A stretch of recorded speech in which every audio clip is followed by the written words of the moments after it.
I 29 years old, met her when I was 21. Let's call her Anna. She was 20, loud in a charming way, with this magnetic laugh that made people turn around in a room. We met at a mutual friend's birthday party. I was there just to say hi. She came with a bottle of wine and the kind of energy that fills silence like it was born to. We started talking, and I don't know how many hours passed, and it felt like 5 minutes and forever at the same time. It wasn't love at first sight. I don't believe in that. But it was connection at first conversation. Anna was unlike anyone I'd ever met. She wasn't trying to impress anyone. She asked weird questions like, if your memories had a smell, what would yours be? Or, if I died tomorrow, would you remember me because of my laugh or the way I made you feel? Who even talks like that? We started dating within 2 weeks. It felt natural, easy. I was still in university, she was studying graphic design. We were both broke but found joy in cheap wine, late night walks, and old movies streamed on glitchy sites. We were good together. I mean, really good. I told her everything, and stuff I'd never told anyone. About my dad walking out when I was 9, about how I sometimes felt like I wasn't enough for anyone. She just listened, never tried to fix me. She just stayed. For 2 years, it was all that corny relationship goals bullshit. Matching Halloween costumes, couple playlists, even a shared Pinterest board. Yeah, laugh it up. But then things got quieter. Not bad, just less loud. We moved in together after 3 years. At that point, we both had jobs, responsibilities, routines, and with all of that came silence. Not uncomfortable silence, but the kind where you stop asking what's on your mind because you assume it's just work or stress. But I didn't realize that silence was starting to grow roots. I wish I could say the story had a fairy tale ending. I wish I could tell you we made it through every storm, hand in hand, stronger each time. But life doesn't always write happy endings. After I proposed to her and we got married, everything felt like a dream. She was glowing, radiant, and for the first few months I truly believed I had found my forever. We traveled, we laughed, we made love like teenagers who didn't know what time was. Then she got pregnant. At first I was overwhelmed with joy. A father. I was going to be a father. The day we heard the baby's heartbeat, I cried. I'd never felt that kind of joy before, but somewhere in that joy, something shifted. She started pulling away, emotionally. She'd spend long nights on her phone, smiling at texts she never showed me. She said it was hormones, mood swings, tiredness, and maybe part of it was. But I noticed the way she started locking her phone, the way she would suddenly need space when I got home, the way she always had meetings or errands at odd hours. I tried to convince myself it was nothing, that I was paranoid. Until one night around 1 a.m., she fell asleep with her phone unlocked. I never wanted to be that guy, but I was already drowning in suspicion, so I looked. What I found broke me. Messages, photos, a man's name I didn't recognize. Liam. He was calling her my love, talking about how he couldn't wait to be a real father and start over with her once the baby was born. I froze. I couldn't breathe. The woman I had spent nearly a decade loving, the woman I built a life with, the woman carrying our child, had someone else. But before I confronted her, something in me cracked. I didn't scream. I didn't break things. I just left. I got in my car, drove to the edge of town, and stared at nothing for hours. When I came back at sunrise, she was awake, pale, anxious. She knew. I told her everything I'd seen. I didn't yell. I didn't even cry. And then, in the most surreal twist, she confessed. She had fallen in love with Liam during one of our off phases years ago. They reconnected. And yes, the baby might not be mine.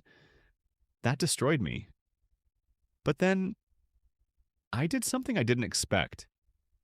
I told her I wasn't innocent either, because during one of our rough patches when she moved out for 2 months, I had been seeing someone too. It wasn't serious, but it wasn't nothing. She was shocked, hurt. We both were. The house turned cold, silent. Days passed where we barely spoke. She cried constantly. I slept in the guest room. A week later, we had the paternity test done. It wasn't mine. That night, I packed a single bag and left. I didn't slam the door. I didn't say goodbye, just silence. It's been 3 years now. She lives with Liam now. They're raising the child, not his son. She reached out once, a long email apologizing again. I never replied. I didn't need closure. I already had it. As for me, I moved cities, started over, got into therapy. Dated casually, but nothing serious. Not yet, but I'm healing. I learned that love isn't always enough, that loyalty isn't always returned, and that sometimes the people who feel like home can hurt you in ways strangers never could. I'm not bitter. I'm just wiser. So if you're still reading this, stranger, thank you. Some stories don't have perfect endings, but they still deserve to be told. Let me know if you want voiceover text formatting or help adding subtitles.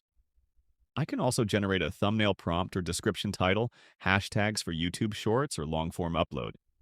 Would you like a bonus ending where he meets someone new? Or leave it melancholic and open-ended? After everything that happened, I thought I'd never be able to love again. Not truly, not deeply. I moved to a new city. No familiar faces, no shared memories. My apartment was quiet, maybe too quiet. I woke up alone, went to sleep alone. But at least it was honest loneliness. I worked out, focused on my job, went to therapy. I didn't look back anymore. One random evening, I walked into a little cafe just to get some work done. That's when I met her. Emma, she worked there. Sharp eyes, sarcastic smile. Confident, real. We clicked. Not in a romantic spark kind of way, but in a peaceful way. The kind of peace that feels like home. At first, we talked casually, coffee here, joke there, then dinners, then long walks, then late night talks that stretched till sunrise. With her, I never felt like I had to prove anything. She didn't need me to be anyone else. She just wanted me to be present. And slowly, without forcing it, I felt something I hadn't felt in a long, long time. Hope. Until one day, after over a year of silence, I got a message. From her. My ex-wife. I know I have no right to ask you for anything, but I need to see you. It's important. My stomach dropped. Part of me wanted to block her. Another part couldn't. So I went. She looked tired. Her eyes were red. I'm not here to ask for forgiveness, she said. I just needed to say this. I ruined everything. And I live with that regret every day. Not because you left, but because I lost the only man who ever truly loved me. It hurt to hear that, but not like it used to. Liam left me, she continued. He said he doesn't feel connected anymore. Our son, he's amazing. But every day I look at him, I see you, because you would have been a better father than he'll ever be. I didn't say anything, just listened. She stood up, her voice cracked. I know you've probably moved on, and I want you to be happy. I just needed you to hear that. Then she walked away. And here's the strange part. I didn't feel anger. I didn't feel longing. I felt peace. I went home. Emma noticed something was off. I told her everything. No lies. She took my hand and simply said, I'm not afraid of your past. I just want to be your future. So here I am, writing this story. The sun's setting outside my window. There's coffee brewing in the kitchen. Emma's playing music and humming quietly. There's no drama, no chaos, just stillness. And love. Real love. If you're hurting right now, just know the pain will fade. Then comes silence. Then maybe something beautiful. Let me know if you want part 4. We could go with marriage, a baby on the way, or a shocking twist, like the ex trying to come back again right before he proposes to Emma. Also, if you want help turning this into a YouTube video, title, voiceover style, AI thumbnail prompt, captions, I'm here to help. I'm not sure what I expected after leaving everything behind. My wife, my kid, the chaos. But I thought maybe, just maybe, I'd find peace. It's been a year. A whole year since I walked out that door and closed the chapter on a love that had turned toxic. I moved to a smaller city, started over. New job, new apartment, new people. But no matter how far I went, I couldn't outrun the past. I missed my son. God, I missed him every single day. I'd video call once a week. He was too young to understand why Daddy wasn't home. He just smiled at the screen and showed me his drawings, and every time I hung up, I cried. I didn't cry for her, not anymore. She made her choices, I made mine. And for the first time in years, I felt like I was breathing again. Alone, but free. But last month, she showed up, out of nowhere. Rain falling hard, 9:30 p.m. There's a knock on my apartment door. I open it, and there she is, soaking wet, eyes swollen, holding her stomach. She was crying and shaken, and she whispered, "He left me." I stood there, frozen. Not angry, not bitter, just tired. I let her in, got her a towel, made tea, sat in silence. She told me everything her perfect man, the one she left me for, had been cheating on her for months. He got another girl pregnant and ran off, and now she's alone, with a newborn, our son, and her second child. She said she didn't come to beg, she wasn't asking for forgiveness, she just didn't know where else to go. I listened, not because I wanted to fix her, not because I still loved her, but because we shared something bigger than our pain, our child. We talked for hours.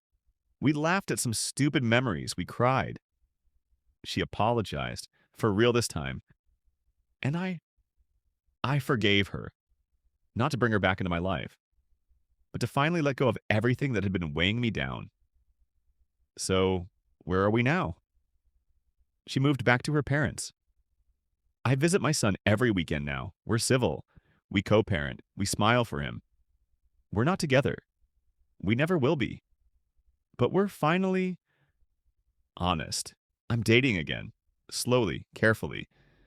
And for once, I'm not dragging my baggage into something new. As for her, she's learning, growing, maybe healing too. We both lost something when we betrayed each other, but we also gained something. The strength to walk through fire and still be standing.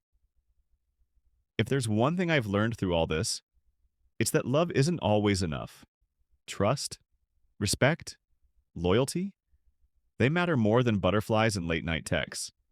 And if you break those things, sometimes there's no going back, but there is always a way forward, even if it's alone.